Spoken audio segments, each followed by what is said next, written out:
அவர் ஆரம்பத்திலிருந்து முடிவு வரை பேசிய அனைத்துமே பொய்யாக இருக்கிறது, வரலாற்று திரிபாக இருக்கிறது, திட்டமிட்ட அவதூறாக இருக்கிறது.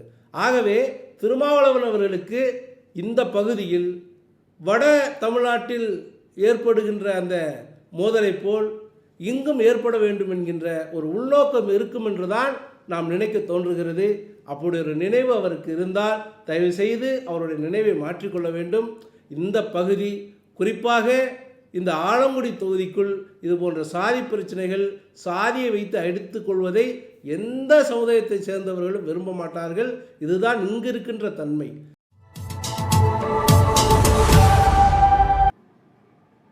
நண்பர்கள் அனைவருக்கும் நமது மேடையின் நல்வணக்கம். நண்பர்களே, நமது மேடையில் இன்று நாம் பேச இருப்பது மிக மிக முக்கியமான, மிக அவசியமான ஒரு கருத்து. நண்பர்களே, இந்த கருத்தை நாம் இங்கே பதிவு செய்வதன் நோக்கம் ஒரு தவறான தகவல் அல்லது தேவையற்ற குழப்பம் இந்த சமூகத்தில், குறிப்பாக பிரச்சனைக்கு உட்பட்ட அந்த பகுதியில் மேலும் மேலும் பரவக்கூடாது என்கின்ற அடிப்படையில் தான் இந்த கருத்தை நாம் இங்கே பதிவு செய்கின்றோம். நண்பர்களே, பலரும் அறிந்திருக்கின்றீர்கள், புதுக்கோட்டை மாவட்டம் திருவரங்குளம் வட்டம் வடகாடு கிராமத்தில் நேற்றைக்கு முன்தினம் இரு தரப்பிற்கிடையே பிரச்சனை ஏற்பட்டு வாய்த்தராக மாறி, அதன் பிறகு அது கைகலப்பாக மாறி இறுதியாக அறிவால் கொண்டு வெட்டி கொள்கின்ற அளவிற்கு அந்த பிரச்சனை வெடித்திருக்கிறது. இந்த பிரச்சனையுடைய ஆணிவேர் எது? குறிப்பாக நேற்றைக்கு முன்தினம் இந்த பிரச்சனைக்கு வித்திட்டது யார்? யார் முதலில் பிரச்சனையை ஆரம்பித்தது? அதன் பிறகு இந்த பிரச்சனை எப்படி தீவிரமடைந்தது? குறிப்பாக இந்த பிரச்சனையால் அதிகம் பாதிக்கப்பட்டது யார் என்பது குறித்தெல்லாம் வேறொரு காணொளியில் நான் விரிவாக விளக்கமாக நிச்சயமாக பேசுவேன். இந்த காணொளியை பொறுத்தளவில், இந்த காணொளியில் நமது மேடை மூலமாக நான் ஒரு சில கருத்துக்களை இந்த சமூகத்தின் முன்பு வைக்க விரும்புகிறேன். குறிப்பாக தமிழகத்தில் இருக்கின்ற அனைத்து ஊடகங்களும், அனைத்து அரசியல் தலைவர்களும், அனைத்து நடுநிலையாளர்களும் தயவு செய்து இந்த காணொளியில் நான் கூறுகின்ற கருத்தை உள்வாங்கி அதன் பிறகு எது சரி எது தவறு என்பதை முடிவு செய்து அந்த கருத்தை மக்களிடம் கொண்டு சேர்க்க வேண்டும். காரணம், ஒரு தவறான கருத்து இங்கே பரப்பப்பட்டு வருகிறது. அந்த கருத்து வெளிவந்த பிறகு தேவையற்ற குழப்பமும் பதஷ்டமும் அதிகரித்து வருகிறது. அதை தவிர்ப்பதற்காகத்தான் இந்த காணொளி. இந்த வடகாடு சம்பவம் குறித்து விடுதலை சிறுத்தைகள் கட்சிகளுடைய தலைவர் திருமாவளவன் அவர்கள் ஒரு காணொளியை நேற்று வெளியிட்டிருக்கிறார். அந்த காணொளியில் அவர் பல கருத்துக்களை கூறியிருக்கிறார். அந்த கருத்தில் வரிக்கு வரி பொய், வரிக்கு வரி வரலாற்றை திரிக்கின்ற முனைப்பு, இவைதான் வெளிப்படுகிறது. அந்த கருத்தில், அவருடைய கருத்தில் பாதிக்கப்பட்ட அந்த மக்களுக்கு, அது யாராக வேண்டுமானாலும் இருக்கட்டும், இரண்டு தரப்பில் பாதிக்கப்பட்டவர்கள் என்றால் அவர்கள் பாதிக்கப்பட்டவர்கள் தான், அவர்கள் பின்னால் தான் நாம் இருக்க வேண்டும் என்பதில் நமக்கு எந்த மாற்று கருத்தும் இல்லை. அதற்கு இன்னும் நேரம் இருக்கிறது, உரிய விசாரணை நடந்து கொண்டு இருக்கிறது, உண்மை நிச்சயமாக வெளிவரும். ஆகவே தவறு செய்தவர்கள் தண்டிக்கப்படுவார்கள். அதுதான் அந்த கிராமத்தில் இருக்கின்ற, அருகில் இருக்கின்ற கிராமத்தில் இருக்கின்ற அனைத்து பெரியவர்களுடைய, நடுநிலையாளர்களுடைய கருத்தாக இருக்கிறது. ஏனென்றால் இந்த வடகாடு உள்ளிட்ட இந்த தானாண்மை நாடு என்று சொல்கின்ற இந்த பகுதியில் இருப்பவர்கள் பொதுவாக இதுவரை சாதி சண்டையில் ஈடுபட்டதாக சரித்திரமே கிடையாது. சிலர் தேவையற்ற கருத்துக்களை பரப்புகிறார்கள். அப்படி ஒருபோதும் இங்கு நடக்காது. இங்கே இவர்கள் குற்றம் சாட்டுகின்ற இவர் திருமாவளவன் அவர்கள் ஆதிக்க சாதியினர் என்று குற்றம் சாட்டுகிறார்களே, அவர்கள் முத்திரைய சமுதாய மக்கள். அவர்கள் இந்த தமிழ்நாட்டில் எந்த இடத்திலாவது ஆதிக்க மனப்பான்மையோடு எந்த பிரச்சனையாவது செய்தார்கள் என்று நாம் அறிந்தவரை இல்லை. இதை நான் ஏதோ ஆதரித்து பேச வேண்டும் என்பதற்காக கூறவில்லை. அப்படி ஒரு சம்பவம் யாருக்காவது இருந்தால் தெரிந்தால் நிச்சயமாக நீங்கள் எனக்கு தெரியப்படுத்தலாம், பொதுவெளியிலும் வெளியிடலாம். நான் அறிந்த வரையில் அப்படி ஒரு சாதி பிரச்சனையில் ஆதிக்க நினைவோடு ஆதிக்க திமிரோடு சாதி சண்டைகளில் ஈடுபடுபவர்கள் முத்திரையர் மக்கள் அல்ல என்பது என்னுடைய ஆணித்தரமான கருத்து. நிச்சயமாக போராடுவார்கள், சண்டைக்கு செல்வார்கள் என்றால் அவர்களுக்கு ஒரு பாதுகாப்பு, ஒரு பாதிப்பு வரும் பொழுது அவர்களை பாதுகாத்து கொள்வதற்காக அவர்கள் ஒன்று திரள்வது உண்டு, போராடுவது உண்டு, கொடிப்பிடிப்பது உண்டு, கோஷம் போடுவது உண்டு. அதெல்லாம் எப்பொழுது என்றால் அவர்களை நோக்கி ஒரு அச்சுறுத்தல் வரும் பொழுது, அவர்களுக்காக ஒரு பாதிப்பு வருகிற பொழுது அவர்கள் அதை செய்வார்களே தவிர ஒருபோதும் திருமாவளவன் அவர்கள் குறிப்பிடுகின்ற அந்த ஆதிக்க சாதி என்பது நிச்சயமாக முத்திரைய சமுதாய மக்களுக்கு பொருந்தவே பொருந்தாது. ஒருபோதும் அதில் அவர்கள் ஈடுபட்டது இல்லை என்பதை நான் கடந்த 30 ஆண்டு காலமாக இந்த பொது வாழ்க்கையில் இருக்கிறேன். நானும் அந்த சமூகத்தை சார்ந்தவன்தான். இந்த பகுதியில் இருக்கின்றோம். யார் யாரை வேண்டுமானாலும் விசாரித்து கொள்ளலாம். அப்படி ஒரு நிகழ்வை நாங்கள் பார்த்ததே இல்லை. ஆகவே திருமாவளவன் அவர்கள் அவருடைய அரசியலுக்காக இங்கே சாதி சண்டையை இங்கே ஆரம்பித்து வைக்க வேண்டாம் என்பதுதான் நம்முடைய வேண்டுகோள். இப்பொழுது திருமாவளவன் என்ன பேசினார், திருமாவளவன் சொன்ன கருத்துக்களில் என்ன தவறு என்பதை ஆதாரத்தோடு இங்கே நாம் எடுத்து வைக்க வேண்டியது நம்முடைய கடமையாக இருக்கின்றது. அவர் பேசிய காணொளியை நாம் பகுதி பகுதியாக இங்கே ஒளிபரப்பி அதற்கு பதில் சொல்வோம். அப்பொழுதுதான் திருமாவளவன் அவர்கள் ஒவ்வொரு நிகழ்விலும் எப்படியெல்லாம் சுயநலமான உண்மைக்கு புறம்பான கருத்துக்களை இங்கே பரப்பி விஷத்தை விதைத்து அரசியல் செய்கிறார் என்பது எல்லோருக்கும் புரியும். ஆகவே திருமாவளவன் அவர்களுடைய ஒவ்வொரு கருத்தாக இந்த காணொளியில் நாம் பார்த்து அதற்கான பதிலை நான் இங்கே பதிவிடுகிறேன். நீங்களே எது சரி தவறு என்பதை முடிவு செய்து கொள்ளுங்கள். வடகாடு கிராமத்தில் கோவில் திருவிழா நடைபெற்று கொண்டிருக்கிற சூழலில் திடுமென ஆதிதிராவிடர் பகுதிக்குள்ளே நூற்றுக்கணக்கானோர் நுழைந்து மூர்க்கமான தாக்குதலில் ஈடுபட்டிருக்கிறார்கள். கார், இருசக்கர வண்டிகள், வீடு ஆகியவற்றை கொளுத்தி இருக்கிறார்கள். 12 பேர் இரத்த காயம் பெற்று மருத்துவமனையிலே அனுமதிக்கப்பட்டிருக்கிறார்கள். ஆலங்குடி மருத்துவமனையில் அனுமதிக்கப்பட்டு சிகிச்சை பெற்று வந்தவர்களையும் மருத்துவமனைக்குள்ளே நுழைந்து தாக்குதல் நடத்தியிருக்கிறார்கள். இப்பொழுது நீங்கள் பார்த்தது திருமாவளவன் அவர்கள் வெளியிட்ட அந்த காணொளியினுடைய 1 நிமிடத்திற்கு உள்ளான அந்த பேச்சு.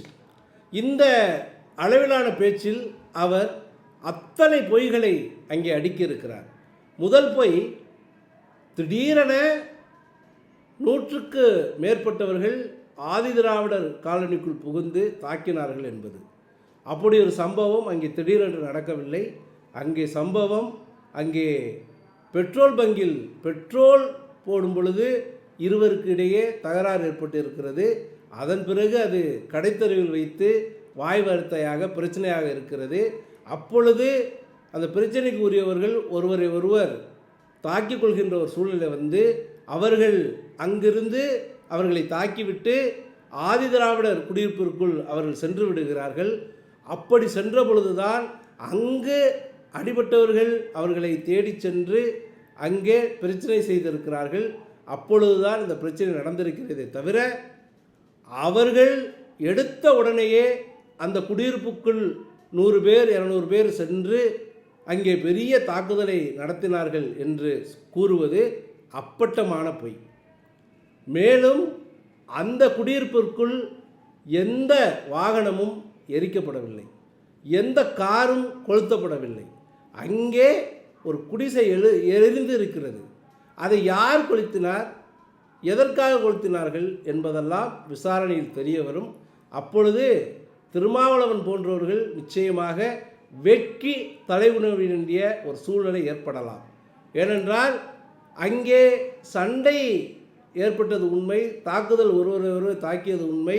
இன்னும் சொல்லப்போனால் திருமாவளவன் வார்த்தையில் சொல்ல வேண்டுமென்றால் அவர் குறிப்பிடுகின்ற அந்த ஆதிக்க சாதி என்று சொல்கிறாரே, அந்த சமூகத்தை சேர்ந்த இளைஞர்கள் தான் அதிகமாக பாதிக்கப்பட்டு இருக்கிறார்கள், வெட்டுப்பட்டு இருக்கிறார்கள், எல்லோரும் மருத்துவமனையில் இருக்கிறார்கள். முதலில் அந்த குறைந்தபட்ச தகவலையாவது அவர் தெரிந்து கொண்டு பேசியிருக்கலாம். இதைவிட பெரிய ஒரு பொய்யை சொல்கிறார். ஆலங்குடி அரசு மருத்துவமனையில் சிகிச்சை பெற்று வந்தவர்களை உள்ளே புகுந்து தாக்கினார்கள் என்று. அப்படி ஒரு தகவல் நடந்திருந்தால் ஒட்டுமொத்த ஊடகங்களிலும் அது வெளிவந்திருக்காதா? அங்கு இருக்கின்ற சிசிடிவி கேமராவில் அது பதிவு செய்யப்பட்டு இருக்காதா? இந்நேரம் அந்த மருத்துவமனையினுடைய தலைமை மருத்துவர் அவர் சார்பாக கொடுக்க வேண்டிய புகாரை கொடுத்திருக்க மாட்டாரா? அப்படி என்றால் திருமாவளவன் என்ன சொல்ல வருகிறார்? இங்கே ஸ்டாலின் தலைமையில் நடக்கின்ற அரசு எதையுமே முறையாக செய்யவில்லை என்று கூற வருகிறாரா? அதையாவது அவர் வெளிப்படையாக சொல்ல வேண்டும் அல்லவா? அதையும் சொல்ல மாட்டார். அங்கே மட்டும் தோழமை சுட்டி கொள்ளும். ஆனால் பொய்களை அள்ளி விடுவார். அதை நம்பி இங்கே இளைஞர்கள் சண்டையிட்டுக் கொள்வார்கள். எதற்காக இவ்வளவு பெரிய பொய்யை சொல்ல வேண்டும்? இந்த ஒரு நிமிடத்திற்கு உள்ளான இந்த காணொலியில் இத்தனை பொய்களை சொல்லுகிறார். எடுத்த உடனேயே 100-200 பேர் ஆதி திராவிடர் காலனிக்குள் புகுந்தார்கள் என்பது பொய். அதுபோல் அங்கு இருந்தவர்கள் எல்லாம் மூர்க்கத்தனமாக எல்லோரையும் தாக்கினார்கள் என்பது பொய். சம்பந்தப்பட்ட சண்டைக்கு வந்தவர்கள் அடித்து கொண்டவர்கள் தான் அடித்து கொண்டு இருந்திருக்கிறார்கள். முதலில் அங்கே ஆயுதங்களை கொண்டு தாக்க ஆரம்பித்ததே அங்கு வந்தவர்கள். இன்னும் சொல்ல போனால் வடகாடு கிராமத்தில் வசிக்கின்ற ஆதி திராவிடர் பிரிவைச் சேர்ந்த அந்த இளைஞர்கள் முதலில் ஆயுதங்களை அவர்கள் கூட கையில் எடுக்கவில்லை. இந்த முத்திரையர் சமுதாயத்தைச் சேர்ந்த அந்த இளைஞர்கள் கூட கையில் எடுக்கவில்லை. அந்த ஆதி திராவிடர் காலனியில் நண்பர்களாக விருந்தினர்களாக வருகை தந்தவர்கள், அல்லது இன்னும் சொல்ல போனால் இப்படி ஒரு சம்பவம் நடக்கும் என்று யூகித்து அதற்காக வரவழைக்கப்பட்டவர்கள் தான் முதலில் ஆயுதத்தை கையில் எடுத்திருக்கிறார்கள் என்பது இவர்கள் சொல்கின்ற கருத்தாக இருக்கிறது. இந்த கருத்து எது உண்மை என்று காவல்துறை சொல்லட்டும். நாமும் இது சரி, இது பொய், அல்லது இவர்கள் சொல்வதுதான் உண்மை, அவர்கள் சொல்வதுதான் உண்மை என்றெல்லாம் சொல்லவில்லை. காவல்துறை சொல்லட்டும்.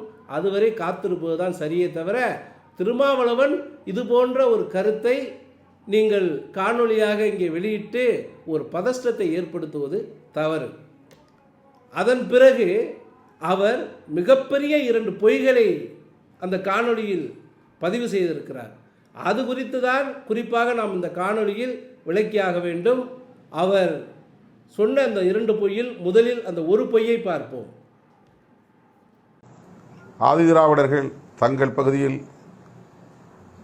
கட்டியிருக்கிற அடைக்கலம் காத்த ஐயனார் கோவில், அதற்கு சொந்தமான இடம் ஆகியவற்றில் தங்களுக்கும் உரிமை இருக்கிறது என்று 10 ஆண்டுகளுக்கு முன்பு பிரச்சனையை எழுப்பி அந்த இடத்திலே வந்து அவ்வப்போது தகராறுகளை செய்து நீதிமன்றம் வரையில் சென்று அது ஆதிதிராவிடர்களுக்கே உரித்தானது என்ற தீர்ப்பை பெற்ற பிறகும் தொடர்ந்து வன்முறையில் ஈடுபட்டு வருகின்றனர். இந்த பகுதியில் திருமாவளவன் அவர்கள் கூறியிருக்கின்ற அந்த கருத்து ஆதி திராவிட மக்களுக்கு சொந்தமான அந்த அடைக்கலம் காத்த ஐயனார் அந்த கோவில் மற்றும் அதனை சார்ந்த இடம், இதை அபகரிக்க அங்கு வன்முறையில் ஈடுபட்டார்கள். அதற்காக அவர்கள் கைப்பற்றுவதற்காக திட்டமிட்டு அங்கே கலவரத்தை ஏற்படுத்தினார்கள் என்கின்ற ரீதியில் பேசியிருக்கிறார். அது உண்மையல்ல. மேலும் நீதிமன்றம் அந்த இடம் ஆதி திராவிட மக்களுக்கே உரியது என்று தீர்ப்பளித்து இருப்பதாக ஒரு பச்சை பொய்யை, எவருமே சொல்ல துணியாத ஒரு பொய்யை அங்கே கூறியிருக்கிறார். உண்மையான நிலவரம் அதுவல்ல. ஆரம்பத்தில் அந்த கோவில் மற்றும் அந்த இடங்கள் சம்பந்தமாக ஒரு பிரச்சனை வந்து அது நீதிமன்றத்திற்கு சென்றது உண்மைதான். அந்த வழக்கு இன்னும் புதுக்கோட்டை உரிமையியல் நீதிமன்றத்தில் நிலுவையில் இருக்கிறது. எந்த தரப்பிற்கும் சாதகமாக எந்த ஒரு தீர்ப்பும் அங்கே இதுவரை வழங்கப்படவில்லை. அப்படி இருக்கும் பொழுது நீதிமன்றமே அந்த கோவிலும் இடமும் ஆதி திராவிட மக்களுக்கு தான் சொந்தம் என்று கூறிவிட்டதென்று திருமாவளவன் அவர்கள் எந்த அடிப்படையில் கூறுகிறார்? அப்படி என்றால் ஒரு நீதிமன்றமே சொல்லியிருக்கிறது என்று இவ்வளவு அனுபவம் வாய்ந்த எங்கும் அறியப்பட்ட ஒரு தலைவர் கூறுகிறார் என்றால் அதை அவர் தெரியாமல் கூறவில்லை. நிச்சயமாக ஏதோ உள்நோக்கத்தோடு தான் கூறியிருக்கிறார். ஏனென்றால் அதையும் சிலர் உண்மை என்று நம்பி எங்களிடம் கோர்ட் ஆர்டர் இருக்கிறது என்று கூட நாளைக்கு அதே பகுதியில் மீண்டும் மீண்டும் கலவரம் வர வாய்ப்பு இருக்கிறது. அதை யோசனை செய்து கூட திருமாவளவன் அவர்கள் கூறியிருக்கலாம். ஆனால் திருமாவளவன் உள்ளிட்ட இந்த கருத்தை நம்புகிறவர்களுக்கு என்னுடைய பதில், அந்த இடம் சம்பந்தமாக எந்த ஒரு நீதிமன்றமும் இந்த நிமிடம் வரை எந்த தீர்ப்பையும் வழங்கவில்லை. ஆனால் அந்த பிரச்சனைக்குரிய இடம் என்பதால் அது வேலியிடப்பட்டு யாருமே பயன்படுத்த முடியாத அளவிற்கு வெகு காலமாக இருந்து வந்தது. அந்த பகுதியில் இருக்கின்ற அண்ணா கைப்பந்து கழகம் என்கின்ற இளைஞர்கள் அந்த இடத்தில் கைப்பந்து பயிற்சியை மேற்கொண்டு வந்தார்கள் சில ஆண்டுகளுக்கு முன்பு. அப்பொழுது அங்கே இருக்கின்ற ஆதிதிராவிட பிரிவைச் சேர்ந்த அந்த பகுதியைச் சேர்ந்த இளைஞர்கள் கூட அங்கு வந்து விளையாடியது உண்டு. ஆனால் இவற்றை பொறுத்து கொள்ளாத சிலர் அவர்களை தூண்டிவிட்டு அது சம்பந்தமாக நீதிமன்றம் சென்ற பொழுது அந்த இடத்தை பயன்படுத்த வேண்டாம், வழக்கு நிலுவையில் இருக்கிறது என்றுதான் நீதிமன்றம் ஒரு உத்தரவை சொன்னது. அதன் அடிப்படையில் தற்பொழுது அந்த இடத்தை யாருமே பயன்படுத்தவில்லை. அந்த வகையில் தான் அந்த இடம் உள்ளது. ஆகவே திருமாவளவன் அவர்கள் திட்டமிட்டு நீதிமன்றத்தையும் இதில் உள்ளிழுத்து இவ்வளவு பெரிய பொய்யை சொல்கிறார் என்றால் நிச்சயமாக இதற்கு பின்னால் ஏதோ சதி இருக்கிறது. ஆகவே அந்த பகுதியில் வாழுகின்ற ஆதிதிராவிட மக்களாக இருந்தாலும் சரி, அல்லது முத்திரையர் சமூக மக்களாக இருந்தாலும் சரி, அல்லது எந்த சமூகத்தை சேர்ந்தவர்களாக இருந்தாலும் சரி, நமக்கு நம்மை பற்றி தெரியும். நமக்குள் ஜாதி பிரச்சனை எப்பொழுதும் வராது, வந்ததுமில்லை. அவ்வப்போது இது போன்ற பிரச்சனைகள் சில பிரச்சனைகளை காரணமாக ஏற்பட்டால் கூட அதை நாம் பேசி தீர்ப்பது உண்டு. அப்படித்தான் இந்த பிரச்சனையும் தீர்க்கப்படுமே தவிர இது ஒருவரை ஒருவர் வெட்டி கொண்டு பலம் நிரூபித்து இங்கே நாம் அந்த பிரச்சனைக்கு தீர்வு காண எந்த தரப்பும் நினைக்காது. அறிவுள்ளவர்கள் பொதுவாக வன்முறை மூலம் ஒரு பிரச்சனையை தீர்க்கலாம் என்று நம்ப மாட்டார்கள் என்பதுதான் நமது கருத்து. ஆகவே திருமாவளவன் அவர்கள் கூறியது போல இந்த நிமிடம் வரை எந்த நீதிமன்றமும் அந்த இடம் சம்பந்தமாக எந்த தீர்ப்பையும் வழங்கவில்லை. இதுதான் திருமாவளவன் அவர்களுடைய முதல் பொய்க்கு நாம் கொடுக்கின்ற விளக்கம். இப்பொழுது அவர் கூறியிருக்கின்ற அந்த இரண்டாவது பொய்யை பார்ப்போம். முத்துமாரியம்மன் திருக்கோவில் தேரோட்டம் நேற்று நடைபெற்றிருக்கிறது. அந்த தேரோட்டத்தில் பங்கேற்று தேரின் தண்டுவடத்தை தொட்டு தேரோட்டத்தை தொடங்கி வைக்கிற பாரம்பரியம் காலம் காலமாக ஆதிதிராவிடர்களுக்கு இருந்து வருகிறது. அவர்கள் போய் தேரின் வடத்தை தொட்ட பிறகுதான், தேர் வடத்தை தொட்ட பிறகுதான் தேர் அங்கிருந்து அசைந்து வீதிகளுக்கு இழுத்து செல்லப்படும். அத்தகைய பாரம்பரியத்தை கடைபிடிக்கும் வகையில் ஆதிதிராவிட சமூகத்தை சார்ந்த சிலர் தேர்வடத்தை தொட்டபோது அங்கே வன்முறையில் ஈடுபட்டிருக்கிறார்கள். சாதியை சொல்லி இழிவுபடுத்தி இருக்கிறார்கள். அதனைத் தொடர்ந்துதான் ஆதிதிராவிடர் குடியிருப்புக்குள்ளே புகுந்து தாக்குதல் நடத்தியிருக்கிறார்கள். திருமாவளவன் சொன்ன பொய்களிலேயே இந்த பொய்தான் மிக ஆபத்தான, அயோக்கியத்தனமான, வரலாற்றை திரிக்கின்ற ஒரு முயற்சிக்காக சொல்லப்பட்ட பொய். ஏனென்றால் எதற்காக நாம் கடுமையான வார்த்தைகளை பயன்படுத்துகிறோம் என்றால், இங்கே ஏற்கனவே பிரச்சனை இருக்கிறது. ஏற்கனவே இளைஞர்களிடம் புரிதல் இல்லாமல் இது போன்ற சண்டையில் ஈடுபடுகிறார்கள். அப்பேற்பட்ட சூழ்நிலையில் ஒரு பொறுப்பாக பேச வேண்டியவர் இப்படி பொய்யாக பேசிக்கொண்டிருந்தால் எப்படி ஏற்றுக்கொள்ள முடியும்? வடகாடு முத்துமாரியம்மன் கோவிலில் தேரோட்டத்திற்கு ஆதிதிராவிடர் மக்கள் அவர்களைச் சேர்ந்த ஒருவர் தான் வடத்தை தொட்டு கொடுப்பார். அவர் தொட்டு கொடுத்தால்தான் தேரே நகரும் என்கின்ற அளவிற்கு ஒரு கடைந்தெடுத்த அப்பட்டமான பச்சை பொய்யை திருமாவளவன் இப்படி பொதுவெளியில் பேசுகிறார். இந்த பொய் என்னவாகும்? இதை உண்மை தெரியாத அனைவரும் நம்புவார்கள். ஏனென்றால் சொல்வது திருமாவளவன். இதை நம்பிக்கொண்டு இரு சமூகத்தில் இருக்கின்ற இளைஞர்களும் ஒருவர் கருத்துக்களை சமூக வலைதளங்களில் போட்டு இதன் காரணமாக ஒரு பிரச்சனை அங்கே எழும்.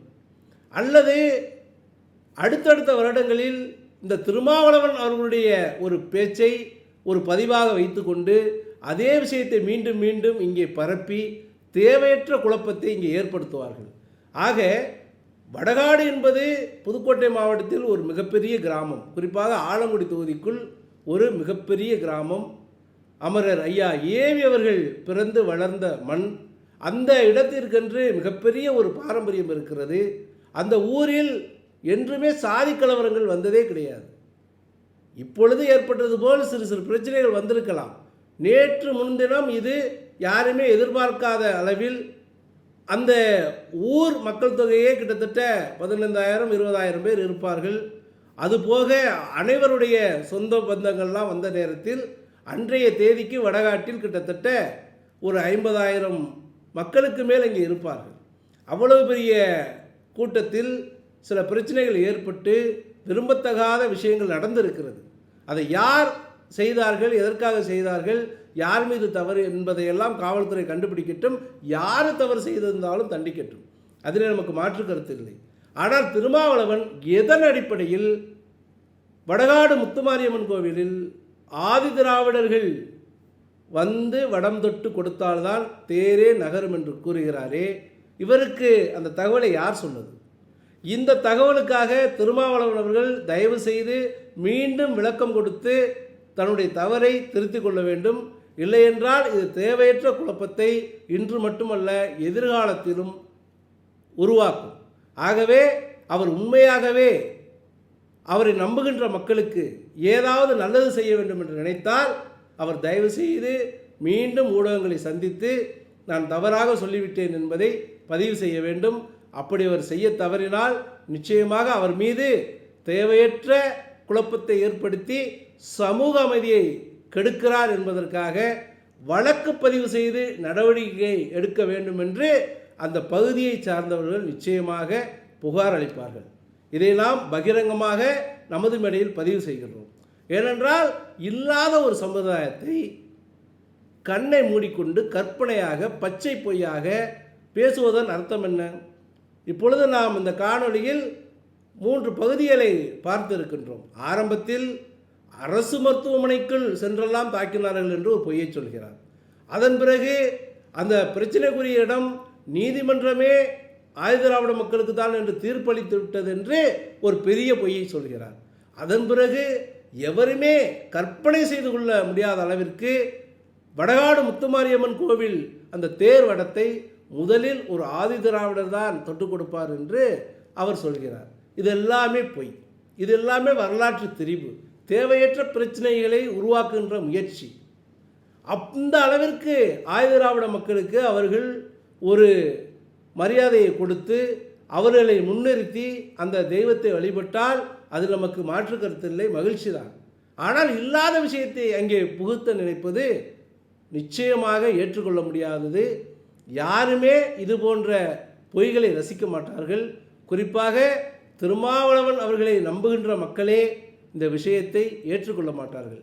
ஏனென்றால் அவர்களுக்கு கிடைக்க வேண்டிய நியாயமான உரிமைகள் கிடைக்கட்டும்.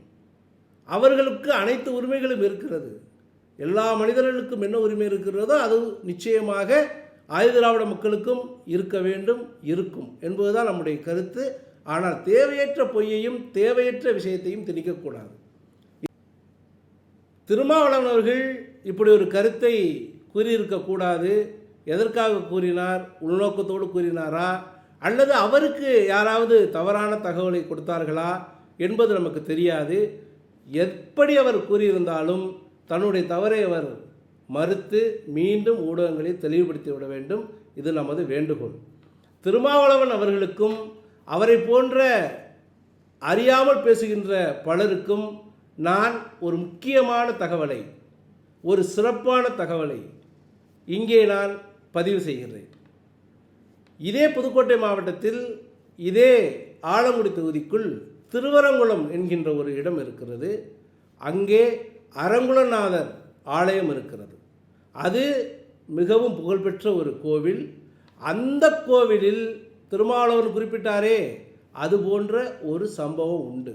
அதாவது மன்னர் காலத்திலிருந்து அந்த கோவில் தேரோட்டத்தின் பொழுது ஆதிதிராவிட பிரிவைச் சேர்ந்த அங்கே இருக்கின்ற மூத்தவர் ஒருவர், அல்லது அந்த மக்களால் பிரதிநிதியாக பார்க்கப்படுகின்ற ஒருவர் அங்கே வந்து அந்த தேரோட்டத்தின் பொழுது அந்த வடத்தை தொட்டு கொடுப்பது வழக்கமாக இருந்து வருகிறது. இதற்கு ஒரு பின்னணியான சம்பவமும் உண்டு. மன்னர் காலத்திலிருந்து அவர்களுக்கு வடந்தொடும் பெரும்பறையனார் என்கின்ற பெயரோடு அந்த மரியாதை கொடுக்கப்பட்டு வந்தது. அது பல ஆண்டுகளுக்கு முன்பு ஒரு முறை அந்த உரிமை அவர்களுக்கு மறுக்கப்பட்டது ஒரு சிலரால். அப்பொழுது முத்திரையர் சமுதாயத்தை சேர்ந்த பெரியவர்கள், குறிப்பாக ஆய்வாளர் திருமலை நம்பி அவர்கள் தன்னிடம் இருந்த வானதராயன் மன்னர் காலத்து கல்வெட்டை எல்லாம் காட்டி, அந்த ஆவணங்களை எல்லாம் காட்டி, ஆதிதிராவிட மக்களுக்கு இந்த கோவிலில் தொடர்ச்சியாக கொடுக்கப்பட்டு வந்த மரியாதை கொடுக்க வேண்டும் என்று வாதிட்டு அந்த உரிமையை நிலைநாட்டியவர்கள் முத்திரையர் மக்கள். இதுதான் வரலாறு. இது போன்ற வரலாறுகளை நீங்கள் முழுமையாக தெரிந்து கொள்ள வேண்டும். திருமாவளவன் போன்றவர்கள் நுனிப்புள் மேய்ந்து கொண்டு அரசியல் செய்து அப்பாவித்தனமான இளைஞர்களை நீங்கள் பலியாக்கி கொண்டிருக்கின்றீர்கள். நீங்கள் உண்மையை பேசுங்கள், உறக்க பேசுங்கள், அதில் தவறல்ல. அந்த கோவிலில் அந்த நடைமுறை உண்டு. அந்த உரிமை கூட அந்த ஆதிதிராவிட மக்களுக்கு பல ஆண்டுகளுக்கு முன்பு மறுக்கப்பட்டது. அப்பொழுது அவர்களுக்கு துணை நின்று வாதாடி போராடி அந்த பெரிய கௌரவத்தை, அந்த உரிமையை நிலைநாட்டி கொடுத்தது இதே நீங்கள் சொல்கின்ற ஆதிக்க சாதி என்று அடையாளப்படுத்துகின்ற அதே முத்திரையர் மக்கள் தான். அதை அவர்களுக்காக செய்தார்கள் என்பதுதான் உண்மை வரலாறு. இதை நீங்கள் எங்கு வேண்டுமானாலும் ஆய்வு செய்து கொள்ளலாம். ஆகவே நண்பர்களே, இந்த காணொளியின் மூலம் நாம் வைக்கின்ற ஒரே ஒரு விஷயம்தான், ஒரு 5 நிமிட காணொளிக்குள் திருமாவளவர்கள் அடுக்கடுக்கான இத்தனை பொய்களை கூறுகிறார். எதற்காக இத்தனை பொய்களை கூறுகிறார்? ஏதோ ஒரு தகவலை 2 தகவல்களை மாற்றி கூறிவிட்டார். அவருக்கு தகவல் கொடுத்தவர்கள் அப்படி கொடுத்திருக்கலாம் என்று நாம் எடுத்துக்கொள்ளலாம். ஆனால் அவர் ஆரம்பத்தில் இருந்து முடிவு வரை பேசிய அனைத்துமே பொய்யாக இருக்கிறது, வரலாற்று திரிபாக இருக்கிறது, திட்டமிட்ட அவதூறாக இருக்கிறது. ஆகவே திருமாவளவன் அவர்களுக்கு இந்த பகுதியில் வட தமிழ்நாட்டில் ஏற்படுகின்ற அந்த மோதலை போல் இங்கும் ஏற்பட வேண்டும் என்கின்ற ஒரு உள்நோக்கம் இருக்கும் என்றுதான் நாம் நினைக்க தோன்றுகிறது. அப்படி ஒரு நினைவு அவருக்கு இருந்தால் தயவு செய்து அவருடைய நினைவை மாற்றிக்கொள்ள வேண்டும். இந்த பகுதி, குறிப்பாக இந்த ஆலங்குடி தொகுதிக்குள் இது போன்ற சாதி பிரச்சனைகள், சாதியை வைத்து அடித்துக் கொள்வதை எந்த சமுதாயத்தை சேர்ந்தவர்களும் விரும்ப மாட்டார்கள். இதுதான் இங்கு இருக்கின்ற தன்மை. ஆகவே திருமாவளவன் அவர்கள் இது போன்ற கருத்துக்களை இனிமேல் பேசுவதை நிறுத்தி கொள்ள வேண்டும். ஏனென்றால் ஒரு சில நாட்களுக்கு முன்பு அவர் இந்திய இராணுவத்திற்கு எதிராகவே, இந்திய இறையாண்மைக்கு எதிராகவே பகிரங்கமாக தீவிரவாதிகளை ஆதரித்து பேசியவர். தீவிரவாதிகளை ஆதரித்து பேசிய திருமாவர்களுக்கு தானவ நாட்டு பகுதியினுடைய தன்மை தெரியாது. இங்கே இருப்பவர்களுக்கு சாதி முக்கியமல்ல. இங்கு இருப்பவர்களுக்கு சாதியை காரணம் காட்டி அடித்துக்கொள்ள வேண்டிய அவசியம் அல்ல. இங்கு இருப்பவர்கள் அனைவரும் சகோதரர்களாக ஒருவரை ஒருவர் புரிந்து கொண்டு அவரவர் உரிமை அவருக்கு என்கின்ற அடிப்படையில் வாழ்ந்து வருகிறோம். ஆகவே எங்களுக்குள் நீங்கள் பிரச்சனையை எழுப்பி அதன் மூலம் அரசியல் செய்யலாம் என்றால் அது ஒருபோதும் நடக்காது. அதை நீங்கள் மறந்து விடுங்கள். நன்றி, வணக்கம்.